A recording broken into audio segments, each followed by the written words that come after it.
ಅಂದ್ರೆ ಅದರಲ್ಲಿ ಅವ್ರ ಮುಗ್ಧತೆನೂ ಕಾಣುತ್ತೆ. ಕರೆಕ್ಟ್. ಅವರು ಎಷ್ಟು ಇನ್ನೋಸೆಂಟ್ ಆಗಿ ಕೇಳ್ತಾರೆ. ಅವ್ರಿಗೆ ಪ್ರಾಬಬ್ಲಿ ಆ ಡಿಫ್ರೆನ್ಸ್ ಮಾಡೋದಕ್ಕೆ ಗೊತ್ತಿಲ್ಲ ರಿಯಲ್ ಲೈಫ್ಗೂ ರಿಯಲ್ ಲೈಫ್ಗೂ.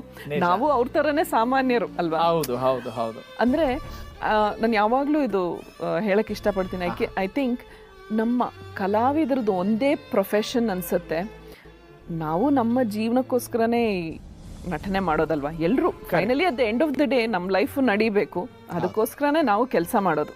ನಿಜ. ಆದರೆ ಇದರಲ್ಲಿ ನಮಗೆ ಸಿಗುತ್ತಲ್ಲ ಆ ಪ್ರೀತಿ ಇರ್ಬೋದು, ಆ ವಿಶ್ವಾಸ ಇರ್ಬೋದು, ಅಥವಾ ಇವ್ರು ನಮ್ಮವರೇ, ನಮ್ಮ ಮನೆಯವರೇ, ನಮ್ಮ ಫ್ಯಾಮಿಲಿ, ನಮ್ಮ ಅಕ್ಕ ತಂಗಿ ಏನೋ ಒಂದು ರಿಲೇಟ್ ಮಾಡ್ತಾರಲ್ಲ. ಐ ಡೋಂಟ್ ಥಿಂಕ್ ಯಾವ ಪ್ರೊಫೆಷನ್ನಲ್ಲೂ ಈ ಒಂದು ಇದು ಸಿಗೋದೇ ತೃಪ್ತಿ ಇಲ್ಲ. ಈ ಏನಂತಾರೆ, ಒಂದು ರಿಟರ್ನ್ ಗಿಫ್ಟ್ ಅಂತ ನಾವು ಹೇಳ್ತೀವಲ್ಲ, ಅದು ಸಿಗುತ್ತಲ್ಲ. I think it's only in this profession.